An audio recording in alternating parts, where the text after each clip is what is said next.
नमस्कार, ये आकाशवाणी शिमला है। अब आप राजकुमारी चंदेल से प्रादेशिक समाचार सुनिए। देश में कोविड-19 टीकाकरण अभियान का तीसरा चरण आज से शुरू हो गया है। इस चरण में 18 वर्ष से अधिक आयु के लोगों को कोविड-19 का टीका लगाया जाएगा। इसके लिए पंजीकरण प्रक्रिया जारी है और अब तक कोविन प्लेटफॉर्म पर 2,66,00,000 से अधिक लोग पंजीकरण करा चुके हैं। इस चरण में केंद्र सरकार के टीकाकरण केंद्रों में स्वास्थ्य कर्मचारी, अग्रिम पंक्ति के कार्यकर्ताओं और 45 वर्ष से अधिक आयु के सभी लोगों का निःशुल्क टीकाकरण पहले की तरह ही जारी रहेगा।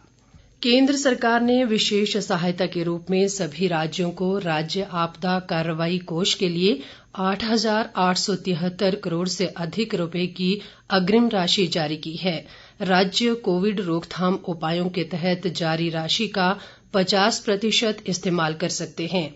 इनमें अस्पतालों में ऑक्सीजन उत्पादन व भंडारण संयंत्र लगाना, वेंटिलेटर, एम्बुलेंस सेवा मजबूत करना, कोविड अस्पताल तैयार करना, थर्मल स्कैनर, व्यक्तिगत सुरक्षा उपकरण जांच प्रयोगशाला और जांच किट की खरीद शामिल है। विधानसभा उपाध्यक्ष हंसराज ने आज चंबा मेडिकल कॉलेज में स्थापित किए जा रहे ऑक्सीजन प्लांट का निरीक्षण किया। उन्होंने कहा कि ये प्लांट 2 से 3 दिन के भीतर काम शुरू कर देगा और इस प्लांट में रोजाना 80 सिलेंडर ऑक्सीजन की व्यवस्था रहेगी। उन्होंने कहा कि चंबा मेडिकल कॉलेज में अतिरिक्त बिस्तरों की संख्या भी बढ़ाई गई है। कांगड़ा जिले के अस्पतालों के लिए बद्दी से ऑक्सीजन की नियमित आपूर्ति आज से शुरू हो गई है। उपायुक्त राकेश कुमार प्रजापति ने बताया कि जिले के किसी भी अस्पताल में ऑक्सीजन की कोई कमी नहीं है।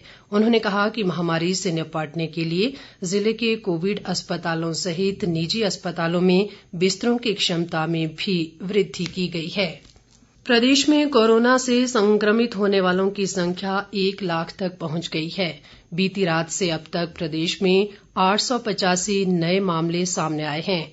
सिरमौर जिले में सबसे अधिक 397, हमीरपुर में 172, कांगड़ा में 124 जबकि शिमला जिले में 123 नए मामलों की पुष्टि हुई है।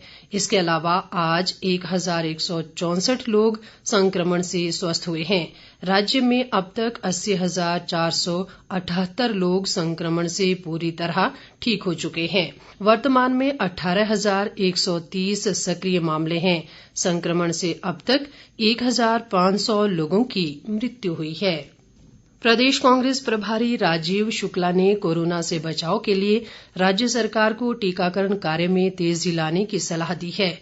एक बयान में उन्होंने कहा कि महामारी से लोगों में भय न फैले, इसके लिए तेजी से कदम उठाने की जरूरत है।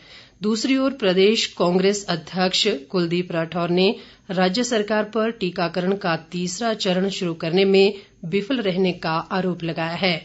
उन्होंने कहा कि देश में वैक्सीन का पर्याप्त स्टॉक नहीं है और ऐसे में लोगों को वैक्सीनेशन के नाम पर गुमराह करने का प्रयास किया जा रहा है। राठौर ने कहा कि इस महामारी ने सरकार की स्वास्थ्य सेवाओं की भी पोल खोल कर रख दी है। प्रदेश भाजपा अध्यक्ष सुरेश कश्यप ने कहा है कि प्रदेश में कोरोना महामारी से निपटने के लिए सभी सुविधाएं उपलब्ध हैं। इसके अलावा प्रदेश का मेडिकल स्टाफ भी 24 घंटे जनसेवा का कार्य कर रहा है। उन्होंने कहा कि महामारी के इस दौर में जनता को संयम और धैर्य रखने की जरूरत है। आज अंतर्राष्ट्रीय श्रम दिवस है। श्रमिकों के योगदान के प्रति सम्मान व्यक्त करने के लिए ये दिवस विश्व भर में मनाया जाता है। इसे मई दिवस भी कहते हैं। ये दिन आर्थिक और सामाजिक अधिकार प्राप्त करने में श्रमिकों के बलिदान के प्रति श्रद्धांजलि अर्पित करने के लिए मनाया जाता है। मुख्यमंत्री के निर्देश पर सोलन जिले के नालागढ़ में बद्दी, बरोटीवाला और नालागढ़ के किसानों के लिए गेहूं की खरीद आज से आरंभ हो गई है। कृषि उत्पाद विपणन समिति के सचिव रविन्द्र शर्मा ने बताया कि गेहूं की खरीद के लिए किसानों को पहले अपना पंजीकरण करवाना होगा। उन्होंने कहा कि रोजाना 800 क्विंटल गेहूं की खरीद की जाएगी। इसके साथ ही ये समाचार बुलेटिन समाप्त हुआ। नमस्कार।